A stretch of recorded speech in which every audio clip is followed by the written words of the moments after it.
Donc je vais présenter un petit peu les bases cérébrales de la voix chantée. Pas seulement en vous présentant mes travaux à moi, mais de façon un peu plus large, et en m'intéressant particulièrement aux interactions sensorimotrices, donc entre la perception et l'action.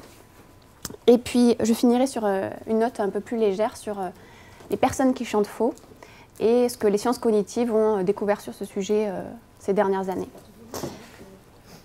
Alors d'abord quelques généralités sur la production du chant au niveau cérébral. Alors bien sûr, le premier groupe d'aires qui est impliqué quand on chante, ce sont les aires du contrôle moteur. Et les voilà schématisés à gauche pour ceux qui n'ont pas trop de connaissances en neurosciences. Donc il y a d'abord des aires prémotrices en bleu, l'aire motrice supplémentaire en haut en violet, les aires prémotrices et puis dorsales, et puis le gyrus frontal inférieur. L'aire motrice supplémentaire, ces trois aires participent à la planification du mouvement. Elles organisent le mouvement dans le temps. L'aire motrice supplémentaire est un peu plus spécialisée dans les mouvements qui sont très automatisés, qui sont guidés en interne, alors que les aires prémotrices dorsales sont plus spécialisées pour intégrer du feedback externe, donc différentes informations, mais toutes les deux participent à la planification du mouvement. Et puis cette aire frontale inférieure, à gauche comme à droite, est très impliquée en situation d'imitation, quand il faut répéter une séquence, et organiser un programme moteur dans le temps également. Ensuite, il y a le cortex moteur primaire en rouge. Et là, vous le savez peut-être, ces représentations dans le cortex moteur primaire sont organisées avec une somatotopie. Donc il y a tout le schéma corporel qui est dessiné, qui est inscrit dans ce cortex moteur primaire. Et on le voit ici. Donc ça, c'est vraiment une représentation pour dire que en haut, il y a une zone qui commande les mouvements du pied. Ensuite, il y a une zone assez grosse qui commande les mouvements de la main. Et puis, on arrive aux mouvements orofaciaux, qui sont en fait très précis. Il y a une zone plus particulièrement qui commande les mouvements des lèvres, une zone plus particulièrement qui commande les mouvements de la mâchoire. Et puis, voilà.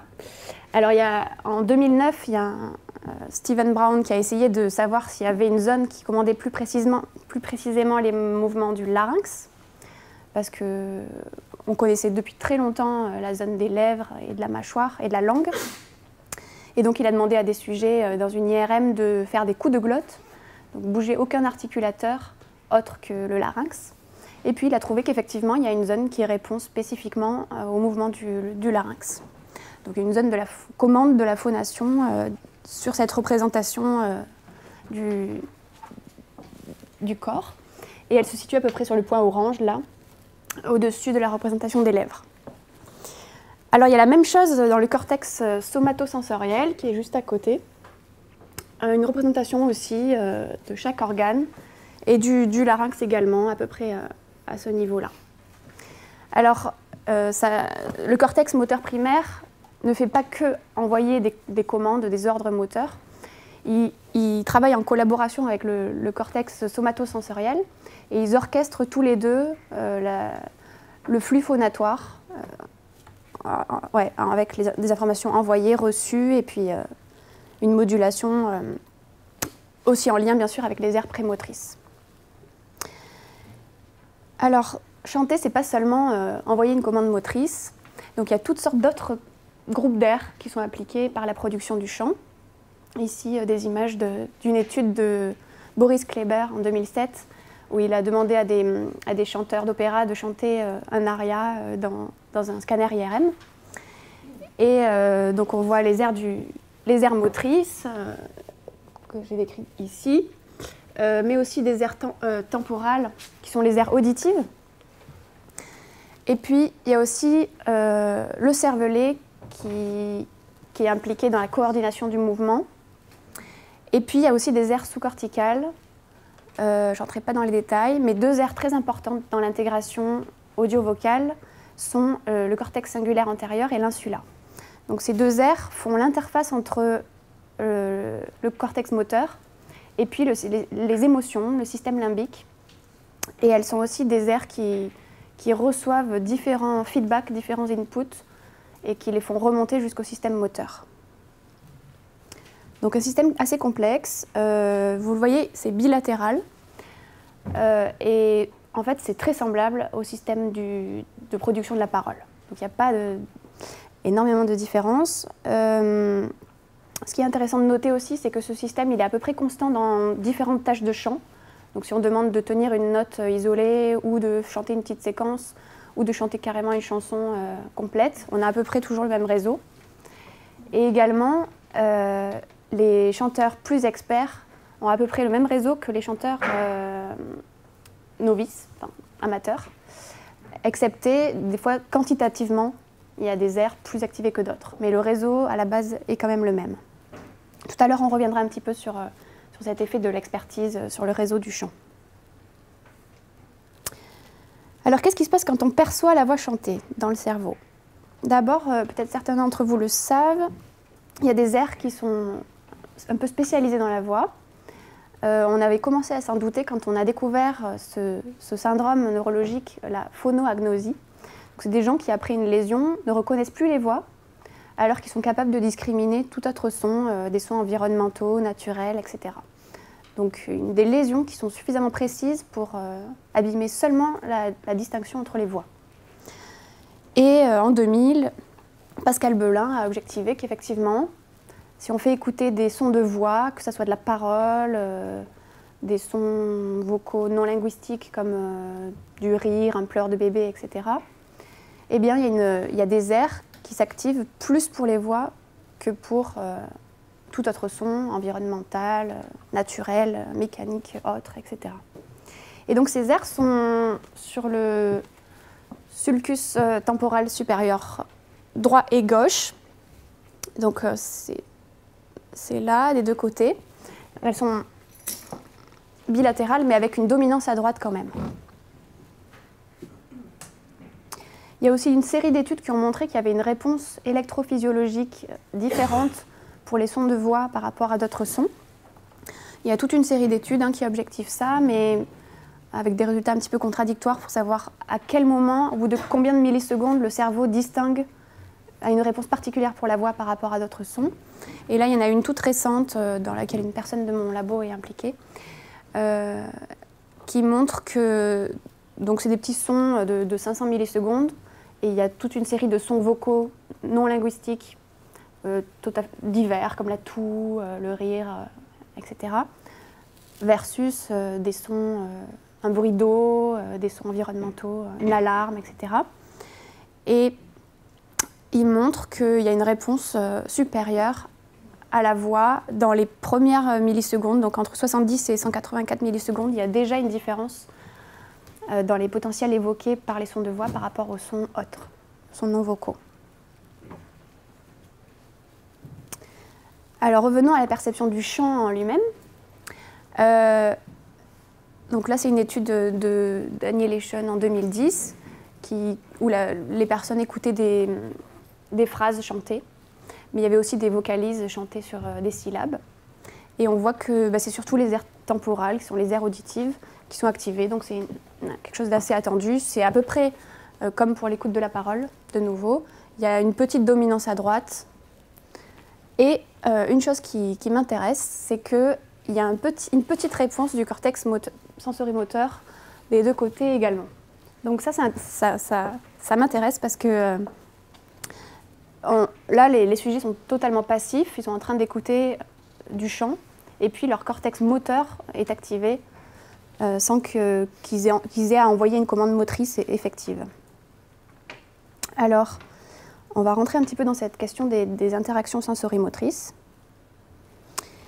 Et plus particulièrement, l'idée qu'il y aurait peut-être une simulation motrice quand on perçoit des sons d'action et peut-être le chant. Donc on va examiner ça ensemble. Donc cette idée que la perception se ferait par une simulation intérieure qui serait de nature motrice, elle remonte à il y a longtemps, et notamment elle a été développée par les philosophes phénoménologistes. Par exemple, l'un d'eux c'est Merleau-Ponty, début du siècle. Et donc il disait qu'on ne perçoit que par l'action, en agissant intérieurement, et on se représente et on comprend le monde en le simulant de façon motrice. Cette façon de concevoir la compréhension du monde par l'action a reçu un fort support avec la découverte des neurones miroirs à la fin des années 90. Et voilà, donc c'est Rizzolatti qui découvre que chez le singe, il y a des neurones qui étaient supposés être des neurones moteurs, qui étaient spécialisés par exemple dans un geste, comme un geste d'attraper une bouteille ou casser une cacahuète. Et ces neurones-là s'activent quand le singe perçoit quelqu'un d'autre qui attrape la bouteille ou qui casse une cacahuète. Donc là, on est dans le domaine visuel. Mais en 2002, Kohler découvre qu'une partie de ces neurones miroirs ont des propriétés audiovisuelles. Et donc le même neurone, ici, dans cet exemple, qui décharge quand le singe casse une cacahuète lui-même, décharge quand le singe entend quelqu'un d'autre casser une cacahuète, donc juste au son de casser la cacahuète. Il décharge également quand le singe voit autrui casser une cacahuète, et puis là c'est la conjonction de visuel plus sonore. Et par contre, ce neurone est ultra spécialisé, c'est-à-dire qu'il ne fait rien du tout quand c'est attraper un anneau, entendre le son d'un anneau ou voir quelqu'un attraper un anneau. Donc des neurones très spécialisés pour une action, mais qui codent à la fois la motricité, le geste moteur et la perception, en gros la signification abstraite de cette action, qu'elle soit effectivement faite ou qu'elle soit faite par quelqu'un d'autre. Alors, chez l'humain, il n'a pas été possible de mettre à jour ces neurones-là. C'est trop invasif de pouvoir mener une telle expérience. Par contre, on utilise l'IRM et puis toutes sortes d'autres moyens pour étudier quand et est-ce que le système moteur est activé par la perception d'action et de son d'action. Et en particulier, la perception de la parole a fait couler beaucoup d'encre. Donc en neurolinguistique, il y a eu beaucoup d'études intéressantes qui montrent qu'effectivement, le système moteur est activé quand on entend quelqu'un qui parle. Notamment, il y a les études de Fadiga qui montrent qu'il y a une augmentation d'excitabilité de la langue et des lèvres quand on perçoit des phonèmes qui demandent un mouvement de la langue ou des lèvres. Il y a aussi toute une série d'études en IRMF, maintenant, du coup c'est des résultats assez costauds, qui montrent qu'il y a une activation du cortex moteur à l'écoute de la parole. Et puis il y a encore actuellement toutes sortes d'études, là j'en mentionne une récente pour dire qu'il y a toutes sortes d'études qui utilisent par exemple la TMS comme ici. Ici dans cette troisième étude, on détecte quelle est la réponse du cerveau quand il entend une syllabe déviante dans une série de syllabes identiques. Par exemple, la personne entend ba, ba, ba, ba et d'un coup da. Et là, il y a une détection de déviance. Et si, avec une stimulation magnétique, on stimule, on inhibe la représentation des lèvres dans le cerveau, et ben, il n'y a plus la détection de déviance de la syllabe da. Donc voilà, des résultats assez jolis qui montrent que le cortex moteur est important dans la perception de la parole, dans le traitement de la parole. Il y a un modèle dont on a peut-être déjà parlé dans cet atelier, je crois, qui est très en vogue en neurolinguistique, celui de Hickok et Popple, qui a été développé en plusieurs étapes. Mais voilà un schéma relativement clair qui montre que la parole serait traitée selon deux voies. Une voie, donc d'abord il y a un traitement dans les aires vraiment auditives, enfin un traitement acoustique, et puis par la voie ventrale, il y a un accès sémantique au sens des mots. Mais il y aurait aussi une voie dorsale qui passerait donc, par le haut là, qui connecterait les représentations auditives activées avec des représentations motrices. Donc là, on est dans le cortex moteur, en passant par une aire d'intégration audio-vocale qui est à la jonction pariéto-temporale.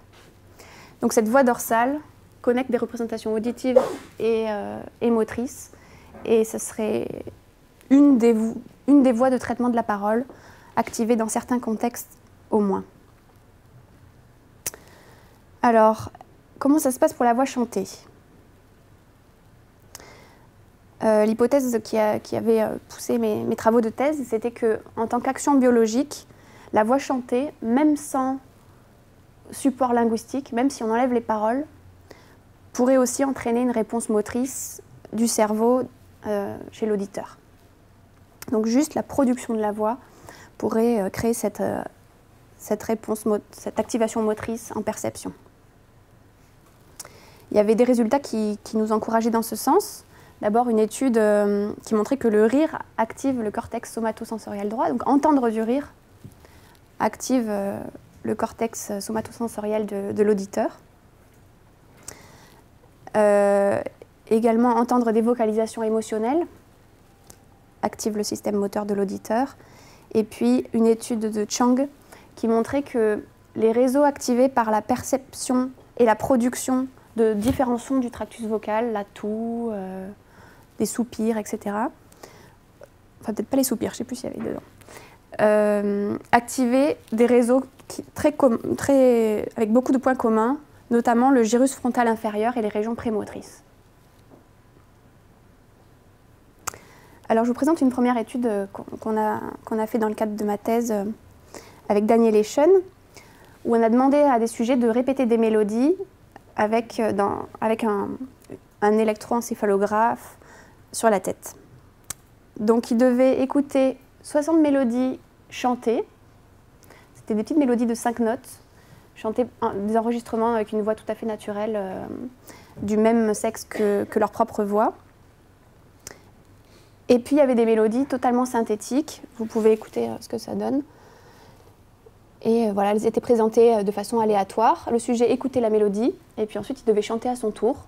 Et on enregistrait leur production vocale et aussi leur production, l'activité électrique de leur cerveau pendant l'écoute et pendant le chant. Donc, voilà à quoi ressemblaient les mélodies.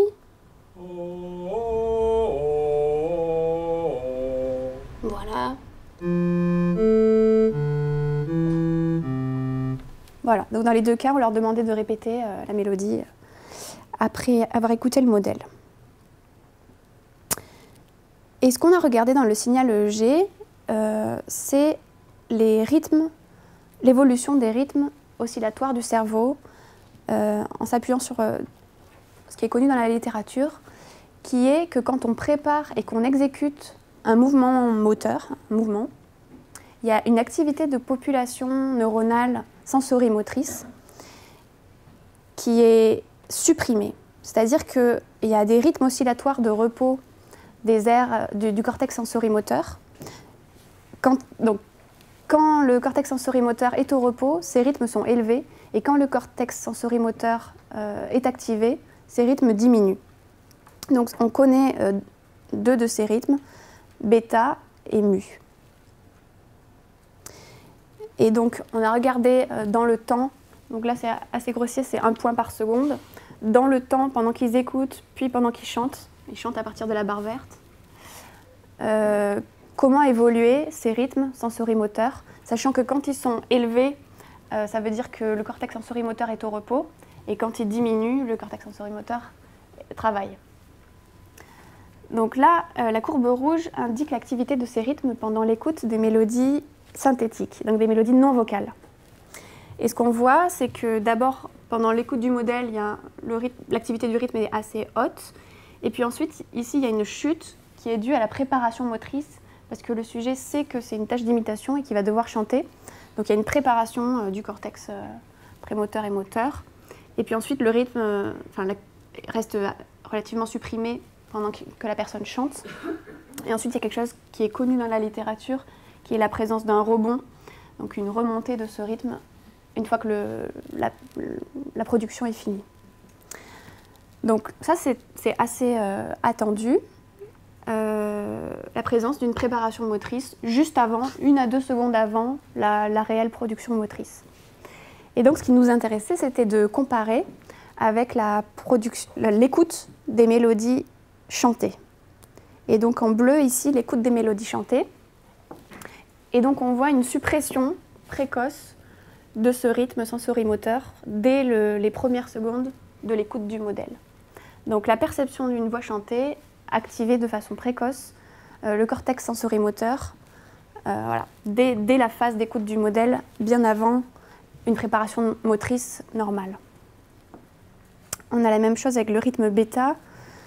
Et puis, on a fait une localisation de source assez grossière qui montre que c'est bien le cortex sensorimoteur qui est à l'origine de la différence observée entre les deux conditions ici.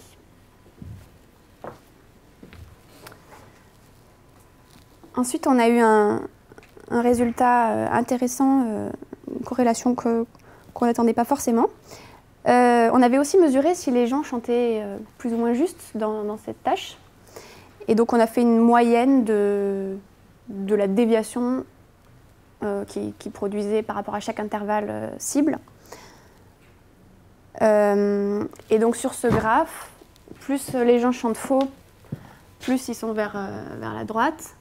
Et ici, c'est l'effet, la différence entre la courbe bleue et la courbe rouge. Donc leur sensibilité la réaction de leur cortex moteur à la voix. Et donc on trouve que plus les gens chantent faux, plus ils ont une grande activité motrice à l'écoute de la voix. Donc ça, c'était intéressant parce que ça résonnait avec des résultats comportementaux montrés pas mal de fois. Mais oui. Leur activité en production est similaire ? Tiens, est-ce que j'ai regardé ça ? Tiens, je me demande, j'ai beaucoup regardé la perception et pas beaucoup la production. Et je me rappelle plus si j'ai regardé ça. Ah ouais, il faudrait que je regarde quand même. Ouais, très bonne question. Soit j'ai regardé et comme c'était pas très intéressant, j'ai oublié, soit il faut que je re-regarde. Merci pour la question. Mais en ce moment, je suis en train de collaborer avec... j'ai proposé à une ingénieure du labo de regarder s'il y avait des indices EEG qui prédisaient leur justesse si pendant la perception, il n'y a pas des indices EEG qui prédisent s'ils vont chanter juste ou faux.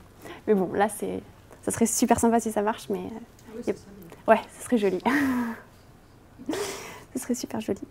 Donc, elle a commencé à bosser là-dessus.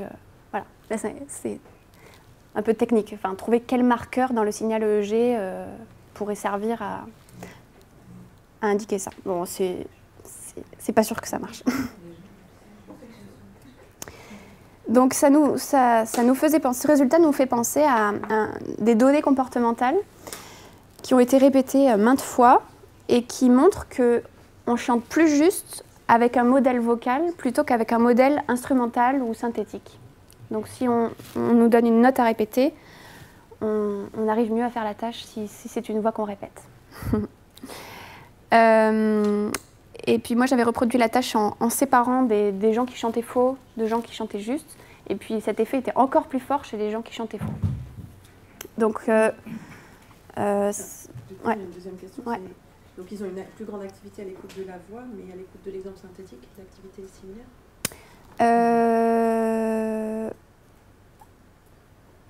Oui, il n'y avait pas de différence là. Donc c'est juste... Mais en même temps, chacun a un niveau très différent du rythme. Donc c'est juste la différence entre voix et non-voix qui était différente. Entre bons et mauvais chanteurs.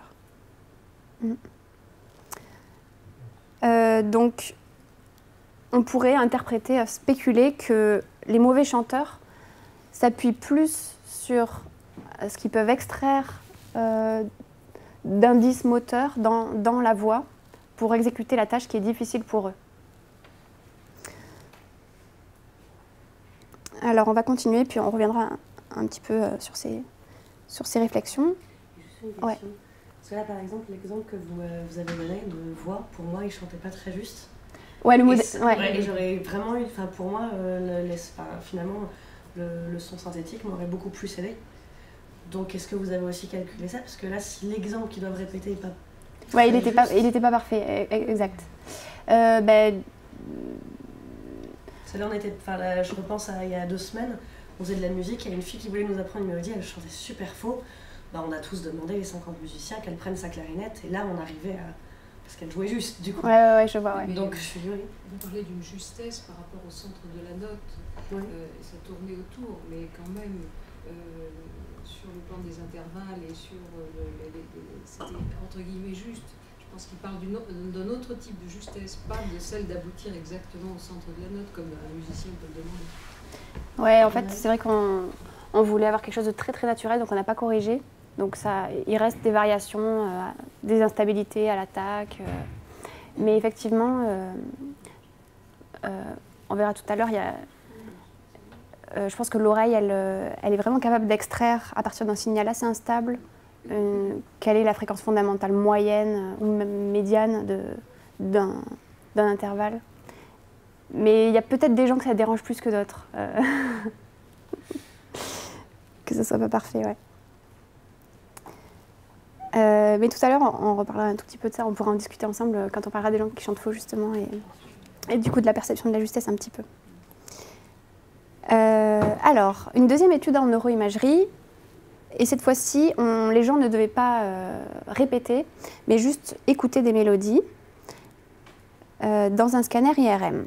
Alors la tâche, c'était d'écouter des petites mélodies très similaires avec 5 notes. Sauf que cette fois-ci, il y avait 3 degrés d'humanité du son.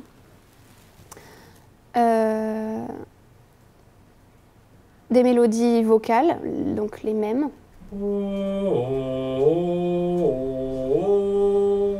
Toujours un petit peu fausses.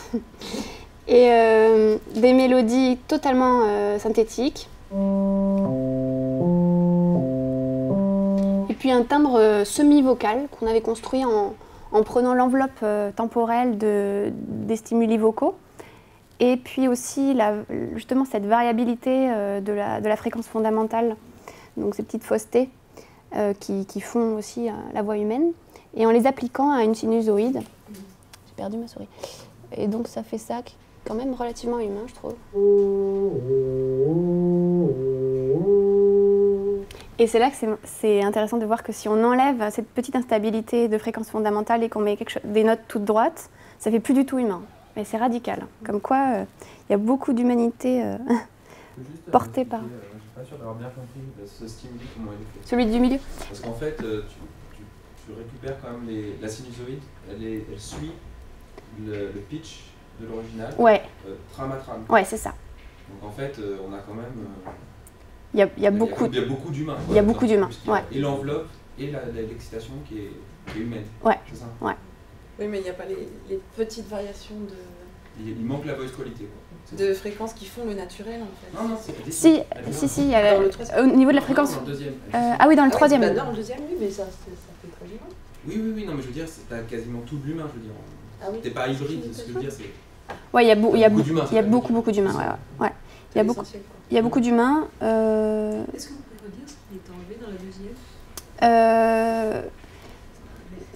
Il manque du spectre, en fait, surtout, de la richesse. Ouais, je vous fais écouter les deux. Il manque la qualité vocale. Ouais, l'excitation, c'est pure sinusoïde, plutôt que d'avoir un peu de bruit. Ouais, c'est ça, ouais. Non, mais le filtre est gardé constant, non, dans le deuxième. Vous le réécoutez ? Oui. Ça, c'est le naturel.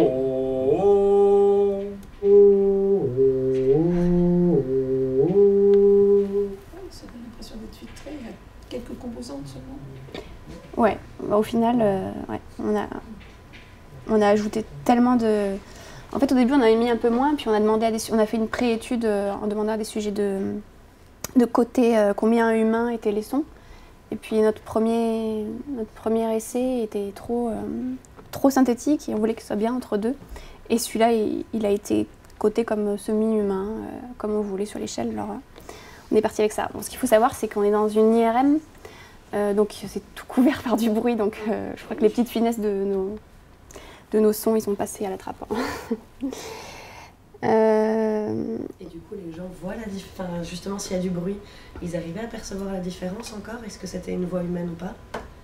J'ai pas fait l'essai de présenter les stimuli dans le bruit. C'est vrai que ça aurait été intéressant, ça, quand même. pour savoir vraiment ce qu'ils ressentaient une fois que c'était dans le bruit. Donc ils entendaient ces petites mélodies par groupe de 3, et puis de temps en temps, pas systématiquement, il y avait un petit test de reconnaissance disant est-ce que cette mélodie-là, cible, vous l'avez déjà entendue parmi les 3 précédents. Donc c'était pour qu'ils écoutent, qu'ils soient super concentrés. Et puis il y avait une deuxième tâche qui était une tâche de chant. On ne les avait pas prévenus avant, donc ils écoutaient la tâche perceptive sans savoir qu'ils allaient devoir chanter à un moment. Et puis ensuite, on leur disait maintenant vous devez chanter Frère Jacques, la Marseillaise et Au clair de la lune, je crois. Et donc ils avaient des périodes où ils devaient chanter pendant 15-20 secondes, et puis se reposer, puis 15 secondes de chant. Donc une tâche qu'on appelle localizer, qui nous servait à repérer leur propre système du chant activé. Alors voilà, justement, les résultats de cette tâche localizer en moyenne sur tous les sujets. Et ben on retrouve ce qu'on a vu tout à l'heure, hein, ce réseau du chant qui est relativement constant, des aires auditives, frontale inférieure, le cortex sensorimoteur, du cervelet. Et puis vous pouvez écouter ce qu'ils chantaient. Je crois que la dernière fois, vous vous demandiez comment était la qualité du son une fois qu'on débruite. Donc je peux vous montrer ce que ça donne après le débruitage. C'est pas moi qui ai fait le débruitage. C'est Bruno Nazarian. Au tout début, ça marche pas très bien le débruitage. On entend vachement de bruit de l'IRM. J'espère que je vais pas vous casser les oreilles. Puis après, ça marche mieux pendant la période du milieu.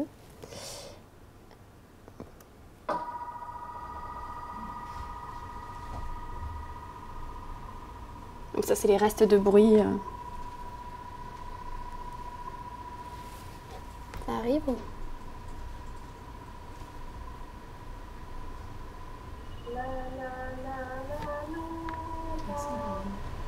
Pardon? Sans parole. Oui, oui, je demandais le la, effectivement. Ouais.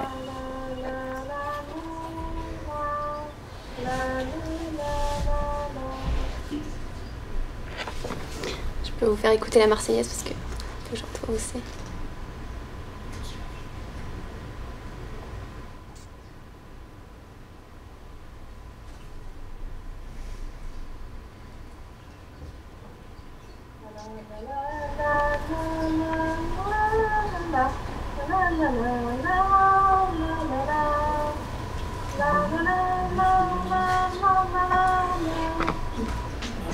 Elle a quand même du cœur à l'ouvrage, hein, parce qu'elle est quand même dans des... Les sujets étaient quand même dans une situation dure pour chanter, quoi. Allongée, avec un bruit énorme, parce que c'est pas du sparse en plus, donc il y a le bruit d'acquisition derrière. Avec l'antenne sur la tête, un tunnel particulièrement étroit à Marseille. Je crois que c'est 30 cm de diamètre dans le noir. Bravo quand même de chanter avec autant d'entrain. Voilà. Sinon, ils sortaient pas de l'IRM. Oui, peut-être c'était ça. Non, mais je me disais, même au niveau éthique, de ne pas les prévenir qu'ils devaient chanter, de leur dire, une fois qu'ils sont dedans, alors maintenant, vous devez chanter la Marseillaise. Je me disais, peut-être qu'ils ne vont pas le faire, ou enfin, qu'ils ne vont pas être contents. Puis là, c'est sympa. Mais tous, hein, ils ont bien joué le jeu.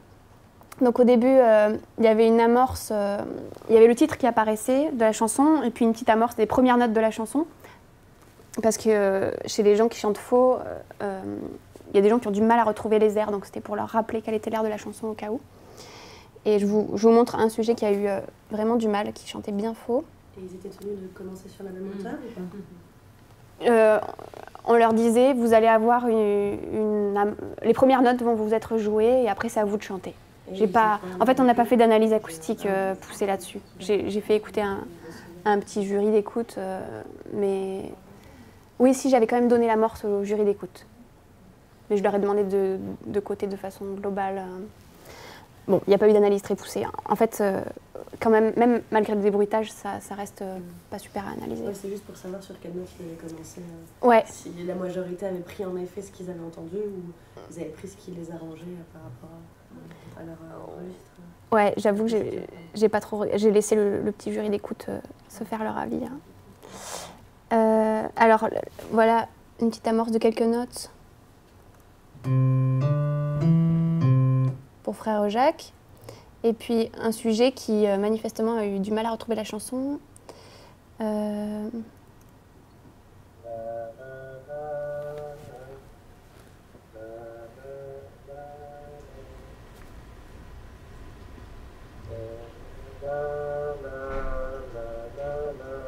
Donc là, il a dévié sur une autre chanson. Voilà. Et donc là, ouais, le petit cercle noir, c'est le pic d'activité dans le cortex sensorimoteur en moyenne sur tous les sujets.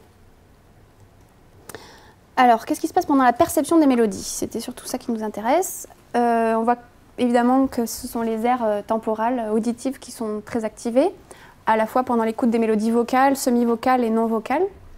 Et puis, il y a un petit cluster sensorimoteur, tout petit, qui est activé pendant la perception. Donc là, en fait, quel que soit le timbre des mélodies, il y avait une petite implication sensorimotrice à droite chez les sujets. Si on fait le contraste des mélodies, perception des mélodies vocales moins perception des mélodies non vocales, on retrouve les aires de la voix, celles objectivées par Pascal Belin, des deux côtés, avec une dominance à droite, comme on a dit tout à l'heure. Mais par contre, le cluster sensorimoteur n'était pas assez fort pour sortir dans cette soustraction. Donc on a fait une analyse en région d'intérêt, c'est-à-dire que pour chaque sujet, on est allé chercher quel était le cluster sensorimoteur qu'il activait pendant qu'il chantait, lui, et puis on a regardé pendant qu'il percevait les mélodies, quel était le degré d'activation de cet endroit-là pendant voilà, les mélodies vocales, semi-vocales et non vocales. Et quand on fait ça, on voit qu'il y a quand même une dominance, donc il y a plus d'activité dans ce cluster moteur pendant la perception de la voix que pendant la perception des mélodies semi-vocales ou non vocales à droite. Ensuite, on a fait une analyse de connectivité, donc comment les aires communiquent entre elles. Oui. Droitier. Mais tout le monde était droitier. Tout le monde était droitier, alors on ne saura pas. Je l'ai dit au début, mais... Ouais, c'est vrai, j'ai pas précisé. Tout le monde était droitier là. Donc, nous avons fait une analyse de connectivité fonctionnelle en prenant en étudiant avec quelles aires se connecte ce cluster sensorimoteur à droite. Et en moyenne, enfin pour tous les sujets, on voit qu'il y a une augmentation de connectivité à l'écoute de la voix entre le cluster sensorimoteur et puis les aires auditives, d'une part, et la jonction pariéto-temporale, d'autre part. Donc la jonction pariéto-temporale, c'est une aire que j'ai présentée tout à l'heure, qui fait partie de la voie dorsale de Hickok et Popple, qui est une aire d'intégration audio-vocale. Donc ça veut dire que nos sujets, à l'écoute des mélodies chantées par rapport aux mélodies non vocales, ont une augmentation de connectivité dans la voie dorsale, en fait, au sein de la voie dorsale. Le cortex moteur communique plus avec les aires auditives. C'était présenté avec des paroles? Non, c'était O. Il y a quand même un O, mais du coup ça fait O. Voilà. C'est pas très linguistique. Moi, c'est juste, j'ai dû louper un truc, mais quand tu parles de connectivité, c'est quoi? C'est tu regardes la covariation de l'activité? Ouais, c'est une analyse PPI, Psychophysiological Interactions, et c'est ouais. Temporal, c'est plus. Si, c'est dans le temps. C'est dans le temps, mais ouais. Du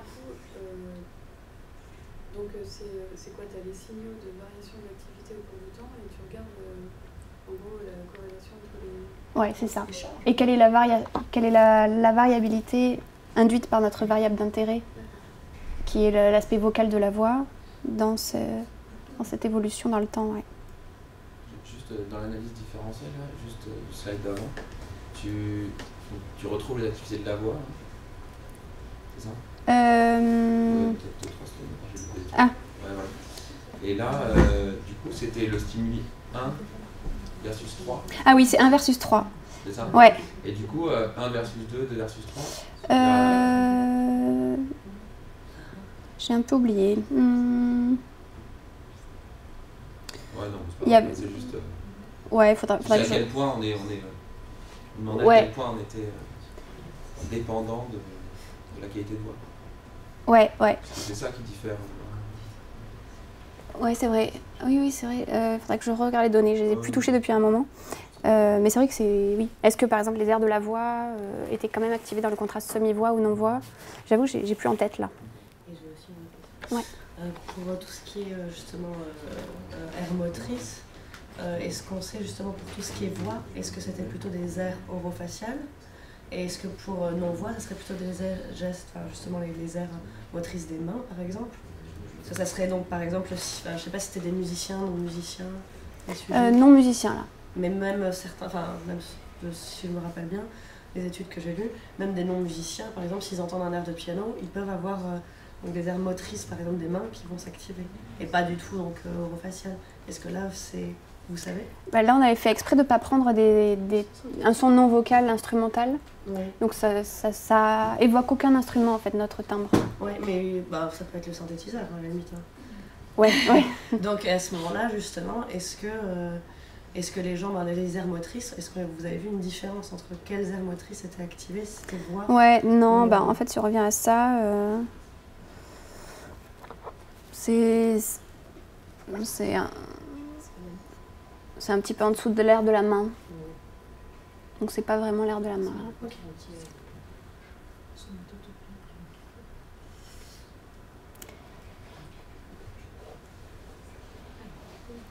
Et c'est quand même surtout les gens qui ont une expérience avec le piano, qui ont une résonance avec le piano.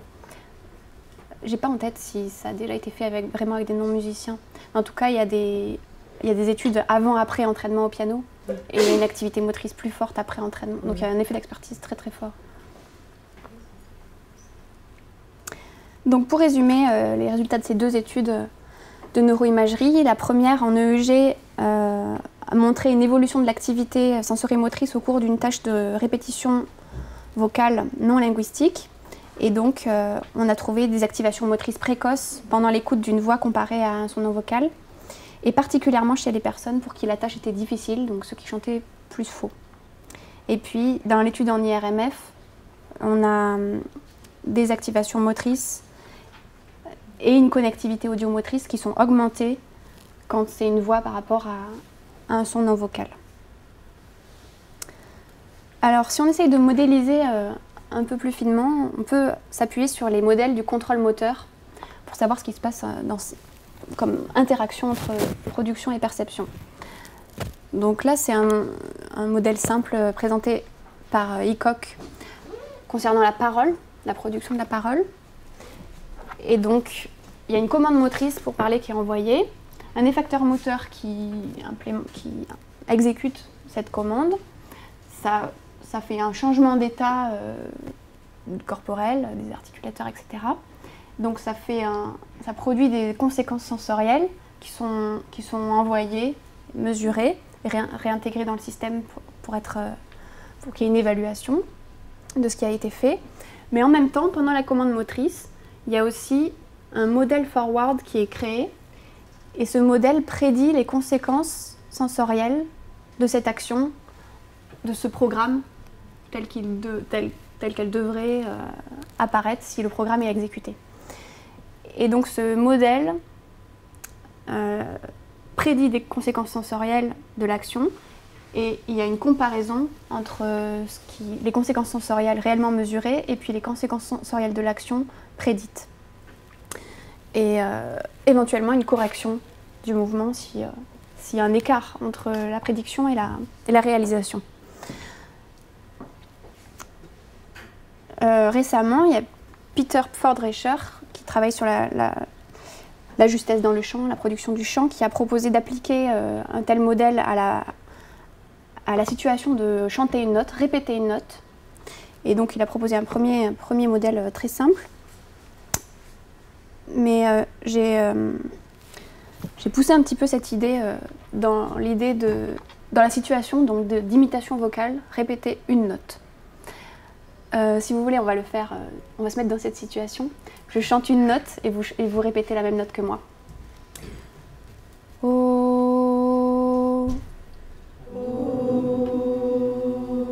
Ok. Ça vous a réveillé? Alors, donc, il y avait une note cible, et puis vous avez produit cette note. Vous êtes très bien arrivé. Vous avez fait vibrer vos cordes vocales exactement à la même fréquence que moi. Bravo. Donc, vous avez forcément fait un traitement acoustique du son que vous avez entendu. Vous avez eu un plan d'action moteur. Vous avez fait une exécution motrice qui a généré le son très joli que j'ai entendu. Et puis, ça a produit des feedbacks dans vos têtes qui ont été réintégrés, qui ont été retraités à leur tour. Mais si on s'inspire des théories du contrôle moteur, on peut dire que il y avait non seulement une représentation auditive de la cible dans votre tête, mais aussi une représentation motrice qu'on retrouve par ce qui est appelé dans ces théories un modèle inverse. À partir d'une cible auditive, on retrouve quelles sont les causes motrices qui peuvent générer de tels effets sensoriels. Et donc cette représentation motrice, non seulement sert à faire le plan d'action, mais elle interagit aussi avec les aires auditives, avec le traitement acoustique. Il y a une interaction à double sens entre ces deux aires.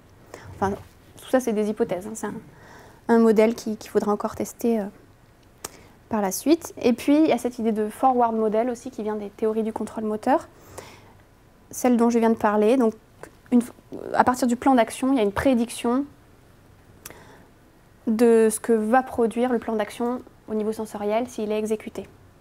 Et puis il y a une comparaison, il y a plusieurs comparaisons en fait, il y a une comparaison entre les prédictions de ce que va générer le plan d'action avec la représentation auditive de la cible. Et puis il y a aussi une comparaison avec ce qui va réellement être produit, les effets qui ont réellement été produits. Et donc, il semble que l'humanité du son, le fait que ce soit une voix, vient moduler cette interaction entre les représentations auditives et motrices, et également l'expertise ou la non-expertise des individus. Est-ce que ça réintervient, est-ce que ça réintervient sur la boucle motrice pour corriger en quelque sorte une cible qui ne serait pas... Oui. Ouais. Donc il y a les feedbacks somatosensoriels. Après, mon prochain point, c'est sur l'intégration des feedbacks. Ça sera assez rapide, mais on pourra en discuter à ce moment-là. Donc il y a des feedbacks somatosensoriels et auditifs principalement qui re-rentrent dans la boucle et qui servent à réajuster le programme moteur, le plan d'action, mais aussi à affiner les modèles inverses et les modèles forward intérieurs qu'on a pour que la prochaine fois on soit plus juste. Donc ça sert aussi dans les boucles, dans l'apprentissage, quoi, dans la formation de la voix chantée. Oui. Pardon, il y avait Daniel.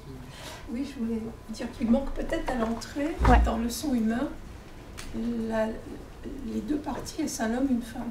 Parce que ce qu'on a entendu dans la répétition, il y a des hommes qui l'ont fait à l'octave en dessous. C'est vrai, et ça, c'est quelque chose qui vient du fait que, ayant détecté qu'ils ne pouvaient pas le faire comme ça, ils sont passés à l'octave. C'est extraordinaire quand même ça. Ouais. Non, c'est très intéressant, notamment pour les gens qui chantent faux. Oui. Je voulais vous poser la question si dans vos sujets, c'était toujours une voix d'homme ou de femme et comment ça se passait quand c'était des sujets femmes ou hommes. On a mis toujours un modèle féminin pour les femmes et un modèle masculin pour les... Ouais, on s'est débarrassé du tout. Je parle de ça avec les enfants, parce que quand on fait de la pédagogie avec les enfants, des fois ils sont tout à fait perdus parce qu'eux ils seraient encore au-dessus. Même dans l'opérative, je me rends compte, si je chante mes mélodies, les voix de femmes disent mais c'est logique. Donc ça veut dire déjà dans l'entrée du modèle, il y a une reconnaissance de est-ce un homme, une femme, un enfant. Et du coup, une modification du plan moteur pour... Non, ça c'est assez formidable quand même et qu'on n'est pas conscient qu'on a chanté à l'octave, mais qu'on sait qu'on a atteint. Oui, mais je pense que les personnes n'ont pas dit je l'ai fait à l'octave. Ils ne le savent pas. Mais à une octave près. Ouais, exact. Moi j'ai fait les deux. Ah ouais. Alors là c'est plus conscient. Mais ça c'est exprès. Bah oui, ça c'est... Ça c'est quand on conscientise un peu. Oui. Moi je veux savoir, tout à l'heure tu as dit que les gens qui chantent faux ont tendance à activer plus un neurone moteur miroir. C'est-à-dire que dans le modèle là, ils sont plus dans le modèle inverse que dans le modèle forward. Et alors, Ouais, alors on est beaucoup dans la spéculation là, mais c'est des choses qui m'intéressent. Donc Peter Fordrecher a commencé à dire le modèle inverse des gens qui chantent faux marche pas bien. Donc quand ils entendent un son cible, ils ont du mal à mettre en place un bon plan d'action. Voilà. Mais par contre, si on rapproche le son cible des représentations motrices qu'ils connaissent déjà, avec lesquelles ils sont à l'aise, on leur facilite le travail. Et donc leur boucle, elle va mieux marcher parce qu'ils ont une représentation auditive plus facile. Enfin, le son cible est proche des plans moteurs qu'ils ont l'habitude eux-mêmes de produire. Donc c'était mon prochain point, je crois.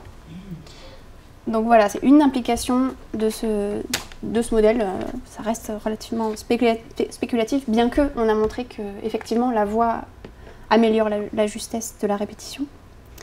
Rapprocher le modèle des programmes moteurs de l'auditeur permet une meilleure comparaison entre la cible et la prédiction.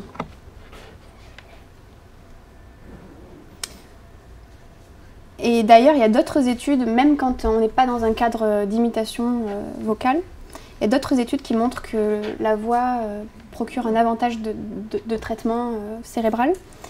L'étude de Agus montre qu'on est plus rapide à détecter des voix que des non-voix. Donc, je crois que c'était une étude avec des sons courts où il fallait appuyer seulement si c'était une voix. Et puis après, seulement si c'était une trompette. Voilà. Et les individus étaient toujours plus rapides pour détecter les voix. Et après, il a essayé de prendre seulement l'enveloppe temporelle des sons de voix et les appliquer à de la trompette. Et puis seulement les caractéristiques spectrales de la voix et les appliquer à, je crois que c'est une trompette. Mais il n'est pas arrivé à égaler l'avantage de la voix en faisant ces manipulations, ces semi-voix, quoi. Donc il semble que la voix, avec ses caractéristiques de façon holiste, a un avantage de traitement dans le cerveau. Weiss et Treheb ont montré qu'on retient mieux des mélodies chantées que des mélodies instrumentales, dans une tâche de mémoire à long terme.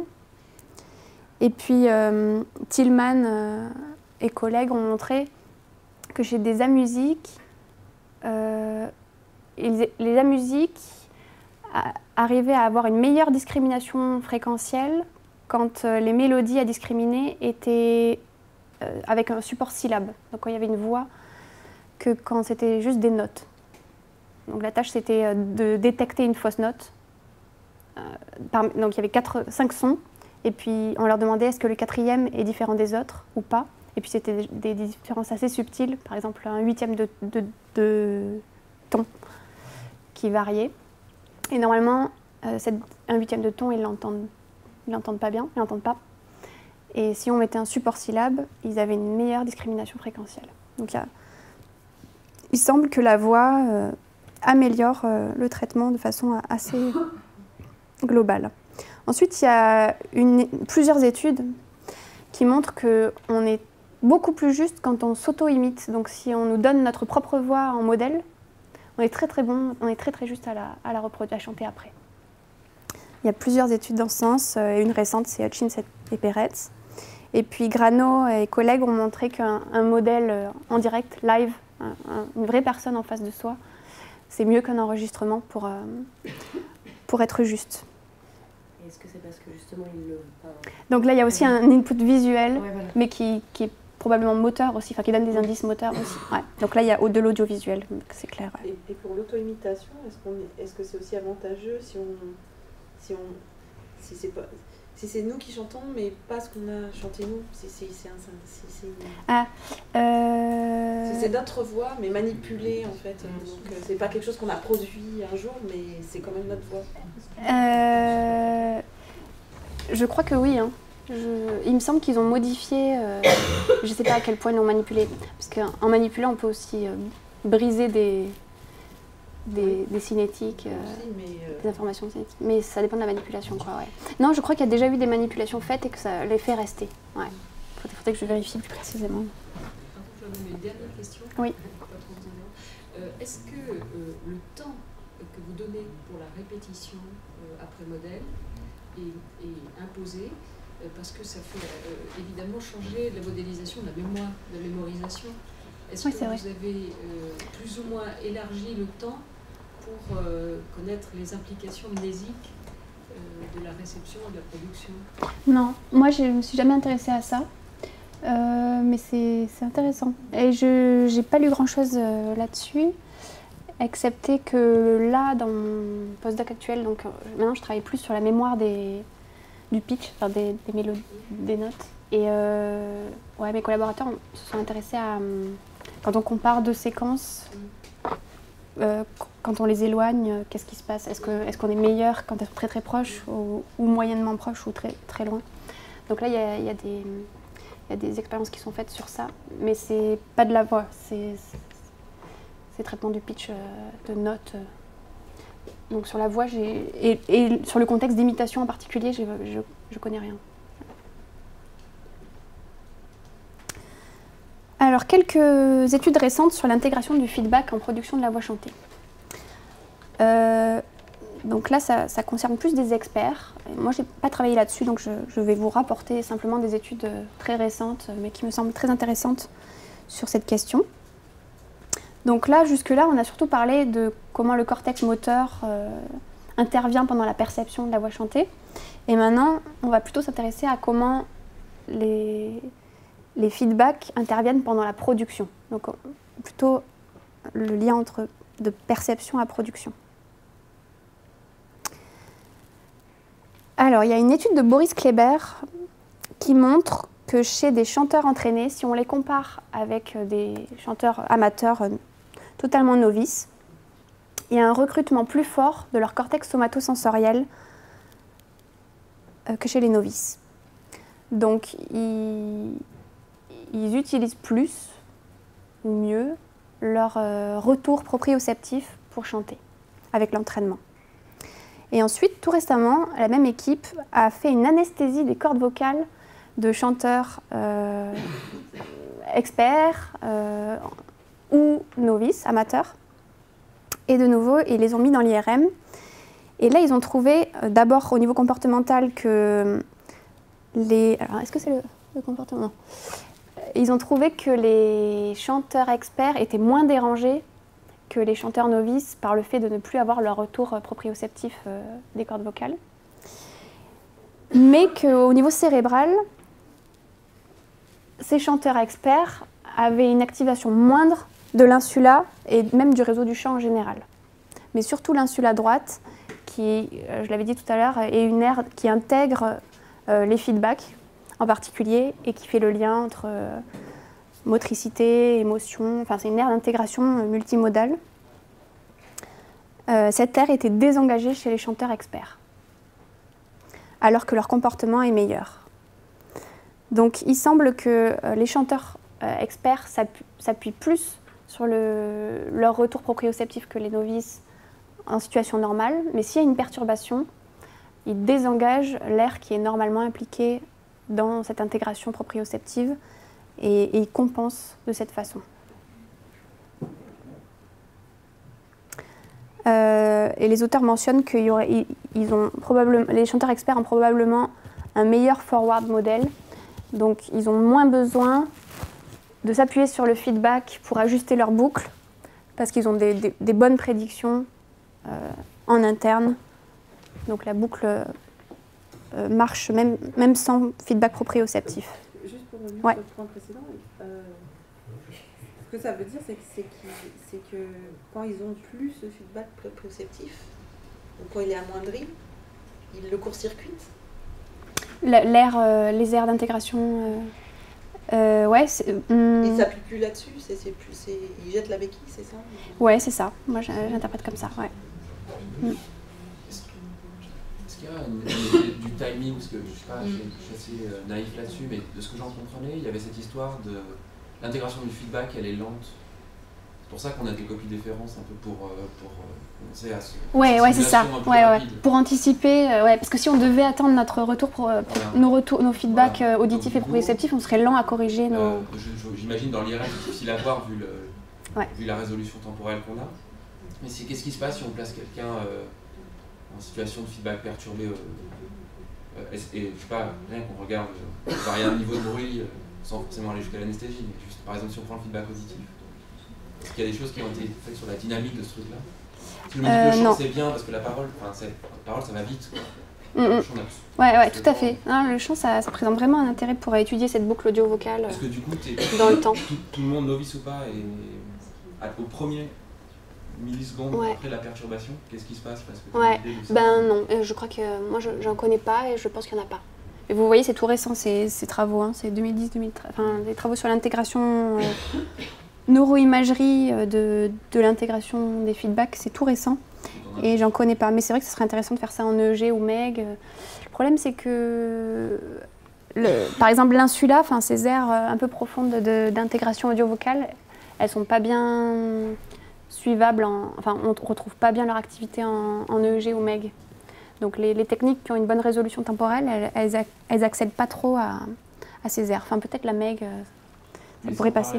Sans parler d'activité cérébrale par exemple, juste si on regarde oui, d'accord. Répétition de pitch par exemple, est-ce que quelque part la première milliseconde de la perturbation, est-ce que les chanteurs experts s'adaptent? Oui, donc il y a une première correction effectivement. Apparemment il y a une correction réflexe. Donc ma prochaine slide est sur les perturbations du feedback auditif, mais j'ai pas mentionné ça. Donc quand on modifie le feedback auditif de quelqu'un, donc il tient une note et puis on lui fait croire que la note est 50 centièmes de demi-ton au-dessus de ce qu'il a chanté. Il a une première correction réflexe apparemment qui est à peu près de 25 centièmes de demi-ton, enfin qui n'est pas proportionnelle à la déviation qu'il a entendue. Donc il y a une espèce de... on lui met un retour dans le casque. Donc, par contre, la conduction osseuse, je ne sais pas comment il la gère. Mais...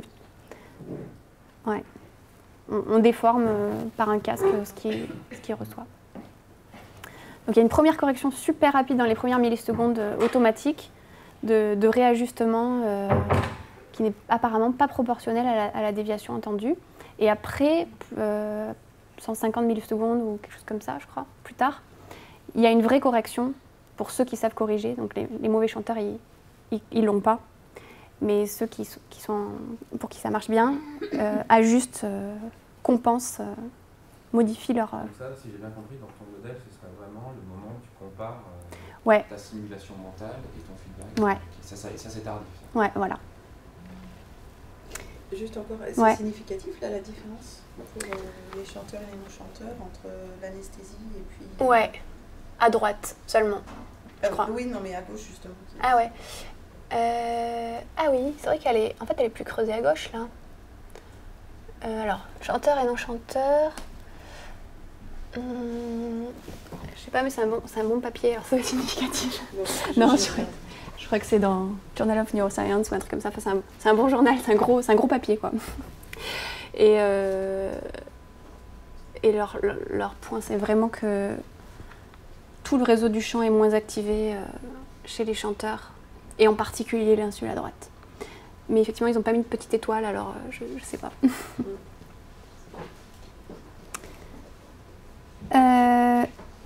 Donc, il y a quelques études sur les modifications du feedback auditif en neuroimagerie. Et donc là, ils ont pris un groupe de non-musiciens et un groupe de chanteurs entraînés et ils modifient le feedback de ce qu'ils chantent dans la machine. Et là, ils trouvent qu'il n'y a pas le même réseau chez les non-musiciens et chez les chanteurs. Il n'y a pas le même réseau d'intégration du feedback auditif et de réaction à une perturbation du feedback auditif. Il y a une suractivation du sulcus pariétal inférieur et du cortex prémoteur dorsal quand le feedback auditif est perturbé chez les non-musiciens. Donc il y a l'insula qui envoie des informations au cortex prémoteur dorsal qui retourne lui-même au cortex moteur primaire. Par contre, chez les chanteurs entraînés, il n'y a pas le cortex prémoteur dorsal qui est impliqué, mais c'est le cortex cingulaire antérieur qui gère la perturbation. Et puis au niveau comportemental, les chanteurs entraînés étaient moins perturbés par la modification de feedback auditif que les chanteurs novices également. Et ensuite, ils ont ajouté un entraînement auditif. Ils ont scanné des gens pendant qu'on perturbe leur feedback. Ils leur ont fait un entraînement auditif. Le groupe non-musicien a un entraînement auditif où ils s'entraînent à discriminer des micro-mélodies qui varient avec des déviations des notes de moins d'un demi-ton. Et après cet entraînement je sais pas, c'était pas très long, hein, 2 semaines, je crois, 3 semaines, ils rescannent et ils n'ont pas trouvé de différence et ils concluent qu'il faut un long entraînement qui sollicite vraiment la boucle audio-vocale par la production vocale pour que ce circuit d'intégration des feedbacks auditifs soit réellement modifié. Ce n'est pas juste un entraînement de l'oreille qui peut modifier en profondeur ces boucles audio-vocales. Voilà. Donc j'ai fini ma partie sur l'intégration sensorimotrice. Puis maintenant, on peut un peu discuter sur les troubles de la justesse chez le chanteur non entraîné. Je vais regarder quelle heure il est. J'ai pas l'heure. 11h30 11h, d'accord, on a le temps.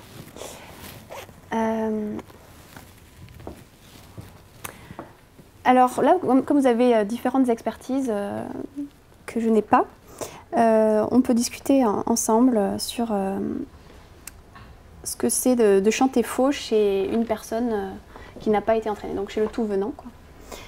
En fait, c'est assez récent qu'il y ait une approche réellement scientifique et cognitive de ces troubles. Ça fait, je sais pas, moins de 10 ans qu'il y a des publications là-dessus, excepté peut-être avant, il y avait des publications en maternelle, quand on apprend le chant aux enfants, qu'est-ce qui va les aider à mieux chanter, comment ils perçoivent, comment se développe la discrimination d'une part et la justesse d'autre part. Donc il y avait, dans des cadres pédagogiques en fait, il y avait des publications plus anciennes. Pardon ? La pédagogie s'en est occupée. Oui, voilà, la pédagogie s'en est occupée. Et plus récemment, la psychologie cognitive avec des méthodes expérimentales systématiques. Mais effectivement, dans les années 70-80, il y a pas mal de publications sur la pédagogie du chant chez l'enfant qui du coup s'intéresse à la justesse. Je peux vous faire écouter quelques productions de gens qui chantent Joyeux anniversaire que j'ai enregistrées dans différentes études. Donc c'est une chanson assez simple, donc c'est une chanson qui sollicite pas forcément, enfin qui génère pas forcément beaucoup d'erreurs, mais au moins tout le monde la connaît, donc elle est quand même beaucoup utilisée, même au niveau international, il y a l'équivalent anglais qui est identique, etc. Donc elle a des avantages. Et puis il y a une note par syllabe, enfin elle a plusieurs avantages. Et donc assez systématiquement pendant ma thèse, je demandais aux gens de la chanter, et puis il y avait des analyses. Pauline Larouille a présenté un atelier là-dessus aussi. Des analyses soit avec un jury d'écoute qui notait la justesse, soit acoustique. Mais là, je veux bien vos retours pour répondre à cette question. En fait, qu'est-ce que c'est chanter faux? Est-ce que vous trouvez que les gens chantent faux là dans les exemples que je vous fais écouter? Et quel type d'erreur finalement on peut entendre? Est-ce que c'est des erreurs ou pas?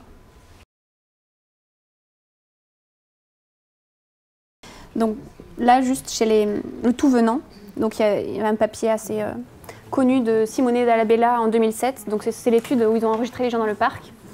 Et oui, ils déclarent qu'en fait, si on demande aux gens est-ce que vous pensez chanter juste, il y en a beaucoup qui disent qu'ils pensent chanter faux, mais qu'en fait, Simone Dalla Bella dit qu'il y a 10 à 15% seulement des gens qui chantent faux.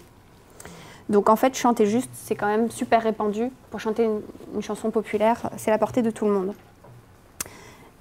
Mais après, il y a par exemple Sean Hutchins qui a fait des tests auprès de non-musiciens et qui trouve qu'il y a quand même 40% des non-musiciens qui sont à plus de... Je crois que sa limite à lui, c'était 50 centièmes de demi-ton de la cible. Et donc on arrive à des pourcentages beaucoup plus grands de gens qui chantent faux. Donc ça met un peu le flou. Mais en même temps, qu'est-ce que ça veut dire chanter faux? Et là, je ne parle même pas de les questions de timbre, d'attaque, Là, c'est juste des mesures très grossières où on fait la médiane ou la moyenne sur une note tenue. Et donc, il faut tenir compte pour cette question de quand est-ce que c'est faux, du fait qu'il y a une limite de production. Enfin, il y a une variabilité de la fréquence fondamentale émise naturelle et qu'on ne peut pas réduire. Elle serait de à peu près 10 centièmes de demi-ton, si j'ai bien lu, chez les... Pardon ? C'est l'équivalent du jitter. Oui, voilà, ouais. Mais un jitter, c'est... Oui, non, c'est ça, en fait. Pourcentage de variation aussi classique. Sauf que là... Et oui, non, c'est ça, ouais, c'est la moyenne... Non, là, c'est la moyenne, c'est la déviation au modèle, en fait. C'est l'écart entre... Donc, il y aurait 10 centièmes de demi-ton de variabilité entre une cible et sa reproduction chez des chanteurs entraînés. Donc, c'est encore plus variable. Le contrôle moteur est encore moins fin chez des amateurs. Et puis, il y a une limite de perception, c'est-à-dire qu'il y a un seuil de tolérance dans lequel on entend que c'est juste, alors que ce n'est pas exactement la cible. Et donc, il y a eu beaucoup d'études pour trouver quel était le seuil de discrimination fréquentielle et qui utilisait des sons purs. Et là, on arrive à descendre à des seuils très très petits. Par exemple, chez les musiciens qui ont des instruments qui s'accordent, comme le violon, ils peuvent discriminer jusqu'à 3 ou 5 centièmes de demi-ton. Donc c'est vraiment des différences très très petites. Ils entendent que c'est faux à partir très rapidement. Mais par contre, dès qu'on passe à des sons complexes, le seuil augmente énormément. Donc si on demande de discriminer à partir de quand c'est faux sur un violon, un son de violon, on arrive plutôt à 30 centièmes de demi-ton de tolérance.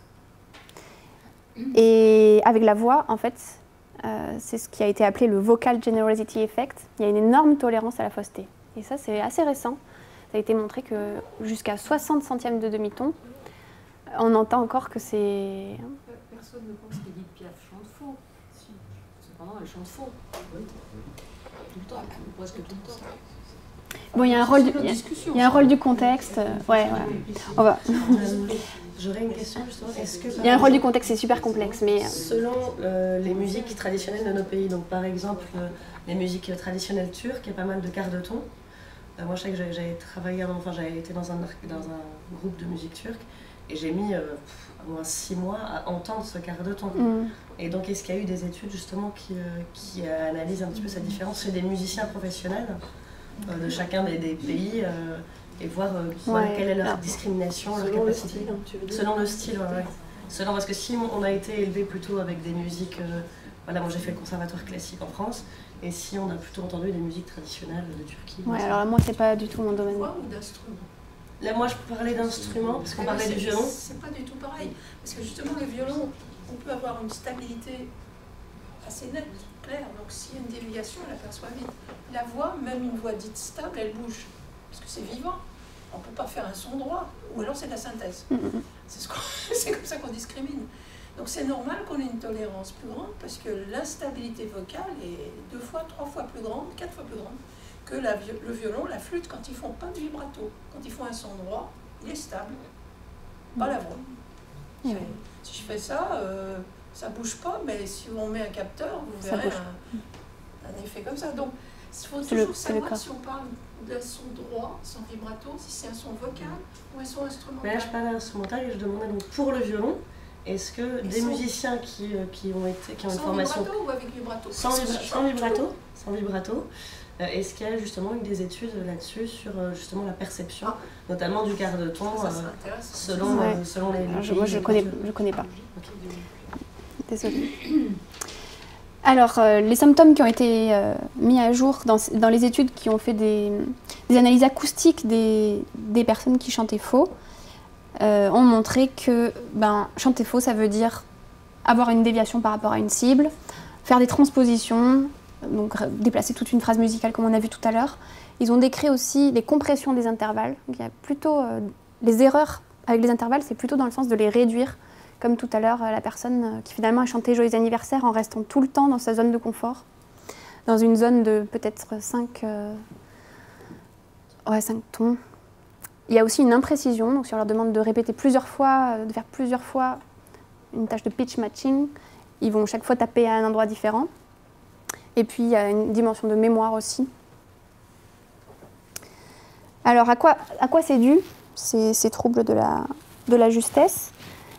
La première cause qui avait été examinée, donc ça remonte à plusieurs dizaines d'années, c'était de se demander s'il y avait une inhibition psychosociale. Donc, tout à l'heure, tu parlais de manque de confiance. Et c'est vrai que c'est Welch, par exemple, qui disait qu'il se peut que dans le développement vocal de l'enfant, la justesse arrive par étapes. Au début, il y a une bonne maîtrise des contours, mais les intervalles sont très imprécis. Et puis, avoir un centre tonal stable, ça apparaît beaucoup plus tard. Et il se pourrait que des enfants qui avaient un retard, il y a une variabilité naturelle quoi, dans comment on apprend, comment on passe des étapes. Et les enfants qui avaient un retard et qui du coup chantaient encore un peu faux, mais peut-être ça serait venu avec le temps, sont stigmatisés et du coup il y a une cristallisation. On leur dit tu chantes faux, arrête de chanter dans la chorale de la classe. C'est Welch, Graham Welch. En quelle année Les années... En fait, il écrit encore des livres relativement récents, mais je dirais les années 80. Parce qu'on l'a publié, cette hypothèse, dans les années 80 aussi. D'accord. Ah, bon, même moi, peut-être que j'ai lu ça, mais... Bon, Sarfati aussi, alors. Donc, voilà, une espèce de cristallisation due à des causes psychosociales qui font que la personne arrête de chanter et du coup, elle ne sort pas de son retard, elle en reste là.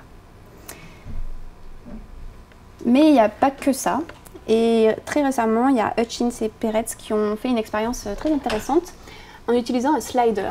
C'est un petit instrument qu'ils ont construit où on peut se promener avec le doigt de façon continue sur la surface et ça génère un son qui est plus ou moins aigu quand on monte le doigt, ou plus ou moins grave quand on se promène sur l'instrument. Et le timbre qu'ils ont mis dans cette machine est vocal, ça fait de la synthèse vocale.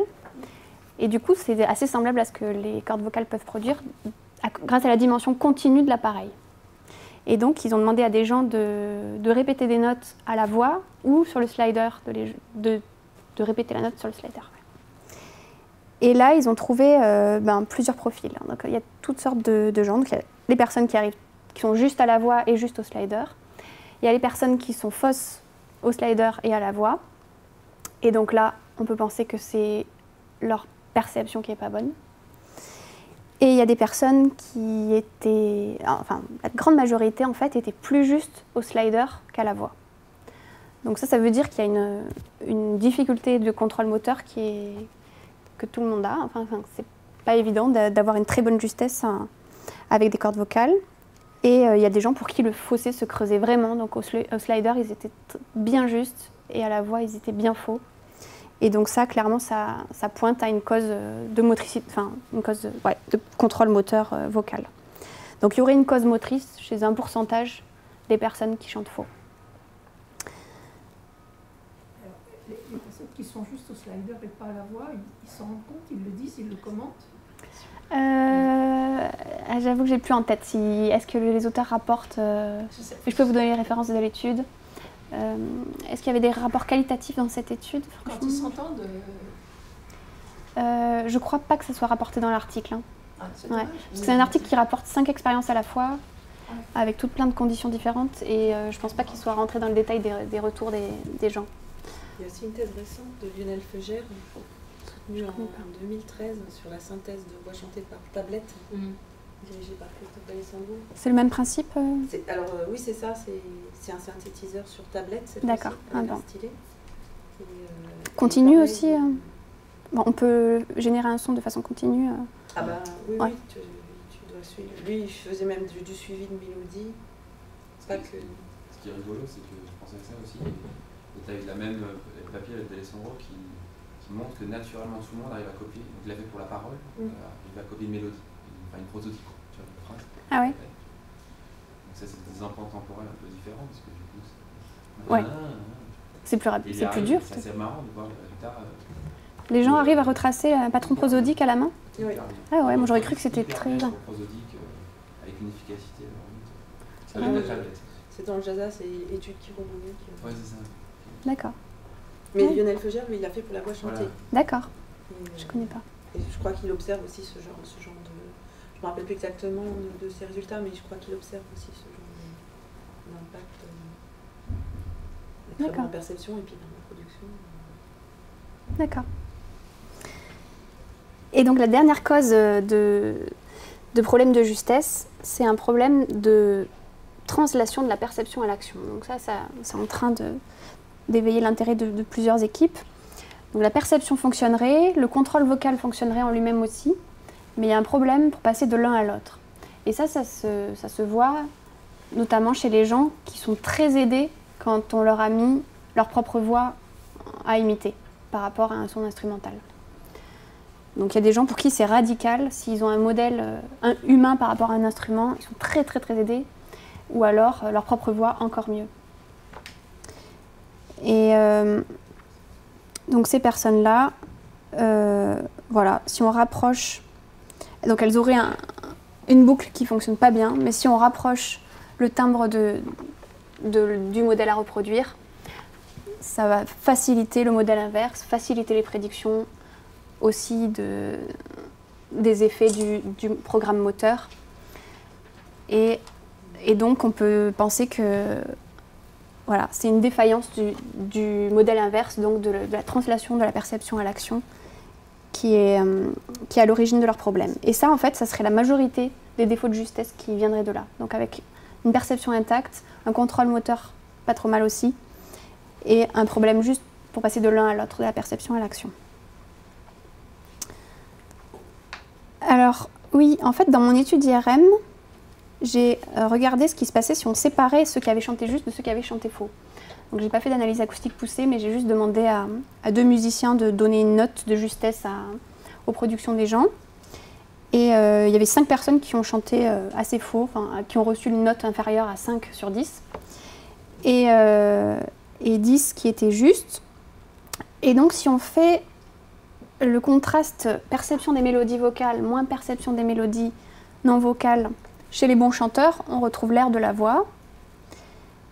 Alors que chez les mauvais chanteurs, chez ces 5 mauvais chanteurs, on retrouve l'air d'intégration vocale ici, l'intégration sensorimotrice dans le sulcus pariétal inférieur.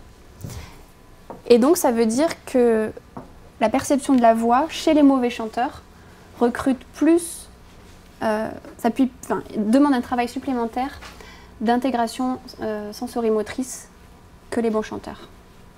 Donc là, ça va bien dans ce sens.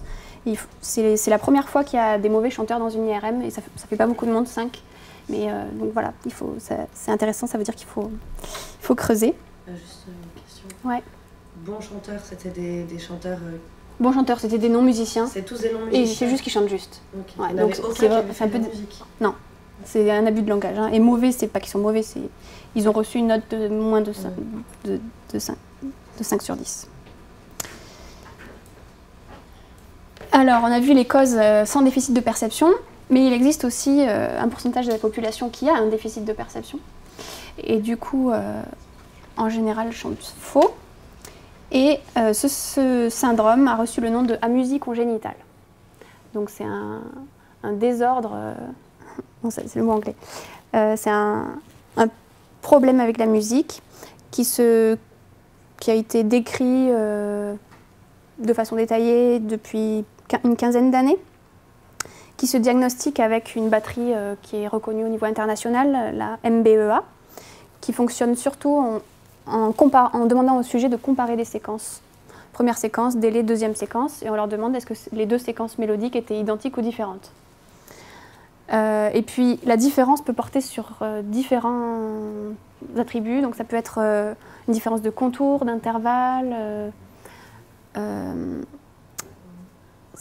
y a aussi un test métrique où on demande aux gens est-ce que c'est une marche ou une valse, ce que vous avez entendu, mais on leur explique d'abord quels repères ils peuvent prendre pour déterminer si c'est une marche ou une valse.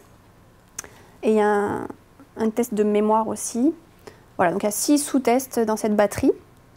Et puis un seuil maintenant normalisé en dessous duquel on a une mauvaise oreille, on est à musique congénitale. Cette batterie, tout récemment, là en 2013, a été adaptée pour les enfants.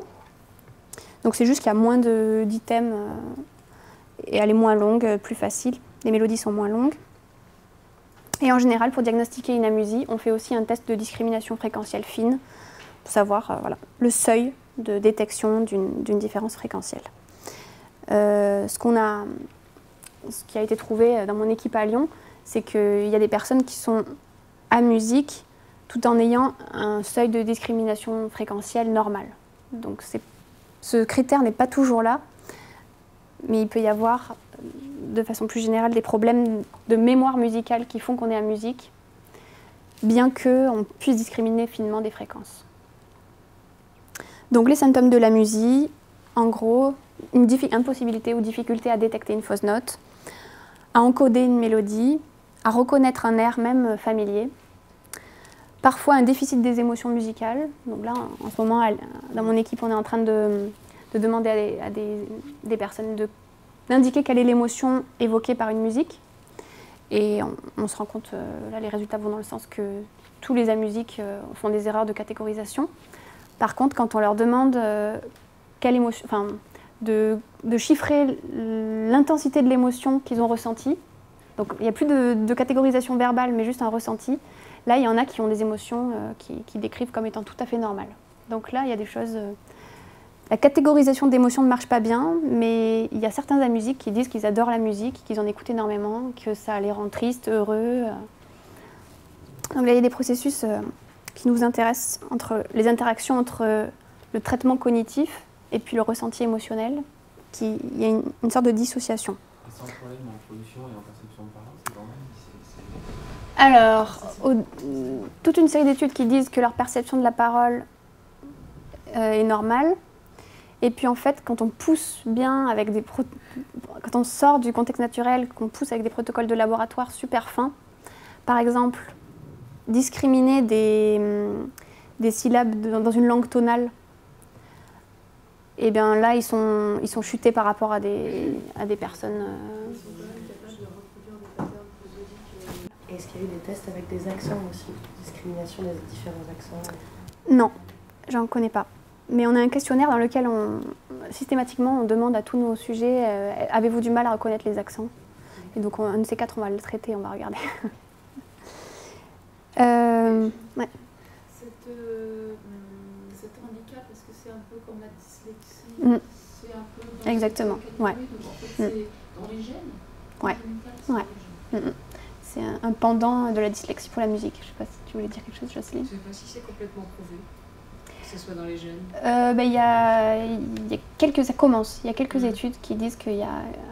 Après, le pourcentage de ceux qui sont éventuellement dans le codage développemental des aptitudes et ceux qui sont avec une légère anomalie du codage développemental et un trouble ensuite acquis par le retour environnemental, c'est assez...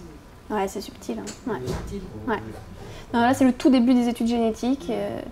Ça va dans le sens que oui, il y a des gènes qui seraient responsables de ça, mais on sait que c'est jamais tout génétique. Donc est-ce qu'il y a des études sur comment ça fonctionne du coup au niveau du cerveau? Ouais. Avec les IRM? Et, enfin, ça commence depuis quelques années. Comment est-ce qu'on s'en sert pédagogiquement? Voilà, il y a ces connexions, comment il faut adapter des exercices spécifiques ou des choses... Qu'est-ce qu'on peut faire si on sait que quelqu'un est amusique, c'est ça? Oui, ou dyslexique, Ouais. Vaste question. Non, pas du tout, mais si on sait ce qu'on a dit par rapport au fonctionnement du cerveau, qu'est-ce qui est affecté? Ouais, on en est encore à décrire quels sont les corrélats cérébraux de la musique. Et au niveau rééducation, il y a quelques petits papiers qui commencent à s'intéresser à qu'est-ce qu'on pourrait faire pour entraîner ou rééduquer la perception musicale, mais c'est vraiment très débutant. On peut dire un truisme, c'est-à-dire que plus on écoute de musique et mieux on la discrimine. Oui. Comme ça, mais ils ont essayé de faire écouter, de mettre des amusiques. Enfin, ouais, c'est un groupe de Londres. Ils ont pris un groupe d'amusique et leur ont demandé de faire un bain musical énorme par jour pendant, c'est pas très long chaque fois, hein, mais je sais pas, 15 jours. Mais avec 2 heures de musique par jour, je sais plus quelle était, il faudrait que je regarde. Et ça changeait rien du tout sur leur performance, avant-après. Et ouais, c'est ça le problème des études longitudinales. Bon, le dernier symptôme qui est parfois là, c'est des troubles du rythme. Et là, il y a certains amusiques qui le présentent, certains amusiques qui vont très bien au niveau rythme, où c'est vraiment le pitch, donc les hauteurs de notes qui marchent pas bien. Et il existe quelques cas rapportés dans la littérature de personnes qui n'ont que des troubles du rythme et qui traitent très bien les hauteurs. Si vous en connaissez, on peut encore faire des scoops avec ça. C'est intéressant. Alors, pour finir, quelques intéressantes dissociations qui apparaissent, que la musique nous a permis d'observer, si on revient à la question du lien entre perception et production. La première, c'est comment ça se fait que certains d'entre eux chantent juste. Donc ça, c'était une drôle d'observation qui a été rapportée. Il y a des amusiques qui traitent très mal la musique, mais qui pourtant sont capables de chanter un air populaire correctement. Ensuite, il a été rapporté que des amusiques étaient capables de correctement orienter la direction d'un intervalle avec leur voix, alors qu'ils ne sont pas capables d'indiquer explicitement si ça montait ou si ça descendait. Donc expliciter la direction, ça ne marche pas, mais la chanter, ça marche. Sean Hutchins a aussi montré qu'il y avait certaines personnes, là c'est rare, mais voilà, certaines personnes qui sont plus justes à la voix qu'au slider. Donc ça, c'est aussi un peu déstabilisant. C'est comme s'il y avait une gestion implicite, un traitement implicite du son qui permet de lancer un programme moteur, mais avec le doigt, ça ne marche plus. Je sais pas, le programme n'est pas assez explicite pour que ça soit transféré. Écho à ce que Dalabella observe. Ouais, c'est ça. Le slider, c'est une écoute simple et juste. Ouais. Par rapport à produire et écouter. Ouais, c'est ça. Donc une dissociation perception-production. Et une dernière observation dans le même ordre d'idées, c'est une expérience de nouveau où on modifie leur feedback auditif. Et là, on trouve que certains amusiques ont une correction automatique de leur fréquence fondamentale, même s'ils sont totalement incapables de dire qu'il y a eu enfin, en gros, la modification de feedback qu'on leur a faite était vraiment très petite. Donc là, c'était 1/8 de ton. Ils sont incapables de percevoir 1/8 de ton, et pourtant, leur voix a bougé dans la bonne direction quand on a modifié leur feedback de cette déviation. Donc toutes ces différentes... Ouais. Donc ils ne perçoivent pas 1/8 de ton, mais ils sont sensibles à une perturbation de leur feedback auditif d'1/8 de ton. Donc toutes ces... Dans quel sens? C'est-à-dire, on ne peut pas définir comme un musique quelqu'un s'il ne perçoit pas... Non, c'est pas la définition. Non. Non, le seuil, il est beaucoup. Ouais. Non. On peut être normal et ne pas discriminer 1/8 de ton. Donc, tout ça... Mais c'est troublant, c'est qu'il y a la perception, quoi. C'est ça plutôt qui est... Bah, il y a... Moi, ça me semble pas voilà. Parce qu'on peut très bien considérer qu'ils ne doivent pas décrire qu'il y a eu un changement de pitch à ce niveau d'étroitesse, mais ils l'ont perçu puisqu'ils l'ont modifié, puisqu'ils se sont alignés entre la verbalisation et la... Donc il y a une... Ça fait pas tout le circuit. Ouais, c'est ça exactement. Là, donc, ça fait de nouveau écho aux autres à 2010 et à Dalabella.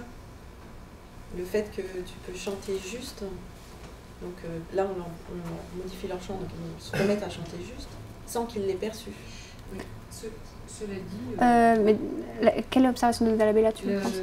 La dissociation entre la capacité de chanter juste et celle de percevoir la justesse. Mais ils ne perçoivent pas la justesse, ou le défaut de justesse. Par contre, ils sont capables de chanter juste, et même s'ils n'ont pas la justesse. C'est tout de même infiniment minoritaire. Oui. En règle générale, le fait de ne pas percevoir les intervalles entraîne à 98% le fait de ne pas les redonner. Tout à fait. Il a sans doute fait des observations intéressantes, je crois que je les ai lues d'ailleurs. Enfin, c'est infiniment minoritaire. Tout à fait. En même temps, la perception, c'est une perception consciente. Voilà, donc là, il faut distinguer effectivement la perception explicite et implicite. Voilà, ouais.